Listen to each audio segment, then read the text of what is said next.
People love to talk about beginnings and endings, the fresh starts and the big finishes. But the messy middle, that part is usually glossed over, and maybe because it's uncomfortable or awkward or quiet and unresolved, there's no real clarity yet. There's no before and after transformation photo. Just a strange feeling of being halfway out of your old life, but not quite in the new one yet. And the walls are bare and the shelves are half empty, and everything feels a little raw. Hi, I'm Tracy, and that's exactly where I am right now. And I wanted to share a few reflections from this in between space while I'm still in it before hindsight turns it into something cleaner than it really is. So, if you're in your own in between or heading towards one, I really hope this helps you feel a little less alone in the process. To anyone else, it probably looks like I'm just moving, but for me, it feels like I'm dismantling my entire life, piece by piece. And right now, that looks like packing up my apartment and sorting through memories and selling almost everything I own and making space for a completely new chapter, even though I don't know exactly what it's going to look like yet. I just know it doesn't fit inside the life I'm leaving behind.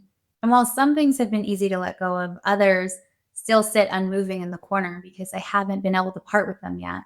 I'm learning that some things carry more than just memories. They hold the presence of someone who's no longer here. I have a chair that I call London's throne. And London was my cat of almost 19 years, and she was the absolute love of my life, along with my other cat, Vegas. And they both passed last year within 6 months of each other. Now, if London wasn't in my lap, she was in that chair. And now it's where I meditate, and soon it will be gone. And I know that's going to be really, really hard. As I'm clearing out, I'm still finding cat toys tucked into corners and under furniture. And they're like little surprises that feel like sucker punches because I know once I leave this place, I won't find them anymore. And somehow that makes the leaving feel even more final. These reminders, they sting, but they also remind me how much I love my cats, and I wouldn't trade that for anything. They've been with me through every apartment and job and breakup, every big moment and every quiet one in between. And I keep trying to remind myself that I'm not leaving them behind. I'm just leaving the space where they used to be. This apartment holds memories from every version of me. There's furniture I built when I first moved in, when I was sweating and swearing and trying to line everything up just right, refusing to ask for help, but also not really having anyone to ask for help yet. And there's the stuff that I've carried with me for years, the things that have comforted me while I figured myself out and came along every time I started over and tried a new path across 4 apartments in 3 cities in 8 years.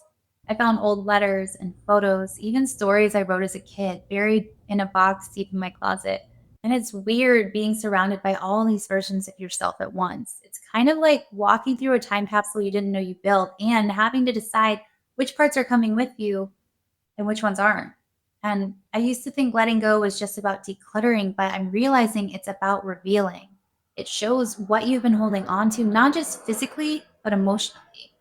Sometimes I'd hold an item and realize I wasn't keeping it because I needed it. I was keeping it because I didn't want to lose the version of me who bought it. And saying goodbye to those versions, it's its own kind of grief. What I'm learning is even when something doesn't serve you anymore, it can still be really hard to let it go because it meant something once. And there's this weird guilt in letting go of things that used to matter. But just because something meant a lot once doesn't mean you're meant to carry it forever. Some of the things I'm letting go of really did shape who I was, like that couch that held me through so much from heartbreak and healing to messy takeout dinners and late nights with friends that made everything feel okay again. And my bike, my freedom and sanity during COVID, it gave me something to look forward to, a reason to get outside and a way to clear my head when everything else felt heavy. Just getting on it and riding made everything quieter for a while. But when you're trying to fit your whole life into the back of a Hyundai Elantra, you start realizing how many things you've attached meaning to that just can't come with you. And that doesn't make them meaningless. It just means their part in your story is complete. But a hard lesson I'm learning is most of the time you don't know when something's about to become a memory. You think you'll have one more morning or one more chance to soak it in, just one more moment until you don't. One morning I sat at my vanity and did my makeup like always, and that night it was gone. And I didn't even realize that that would be the last time I ever sit there. You don't always get a heads up when a moment is your last. And I think what I'm learning is that if something matters to you, pause long enough to really be in it. Because sometimes the most ordinary moments or things are the ones you'll miss the most. And one of the hardest parts of this entire experience has been making all of this space before I even know what's going to fill it. There's this in between I've been living in where I've let go of so much already, but I haven't quite arrived at what's next. It's uncomfortable and honestly, it's scary sometimes. I keep asking myself, what if I don't figure it out? What if it doesn't work? But underneath all of that fear, there's something else. Every time I see a new corner in this apartment, I expect to feel sad and lost. And yes, there's some of that, of course there is. But what I didn't expect was the relief I feel, the freedom in it. I am starting to feel more like myself than I have in a long time. And I'm starting to clear space for a life that actually fits me. This has been such a massive project. I have a 2-bedroom apartment, 5 closets, a storage alcove, and just me. And this whole time I kept looking around thinking, how will I ever get through all of this? But I found this old art print I had pulled out to sell, and it's a Nelson Mandela quote that says, "It always feels impossible until it's done." And I've kept it on my kitchen counter ever since in the midst of the chaos and the packing and the mess. It reminds me that I've got this. And I think that's true, not just with this move, but with what comes after. I'm learning you don't always need a 5-year plan. Sometimes you need just a little courage and the willingness to make space for a life that hasn't fully revealed itself yet, even if it means letting go of the one you always thought you'd keep. Letting go doesn't mean having it all figured out, it just means trusting that you're ready, even if you don't feel like it yet.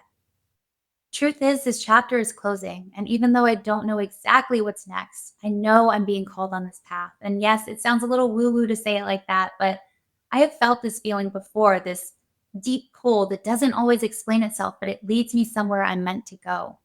I'm stepping into more freedom and more exploration.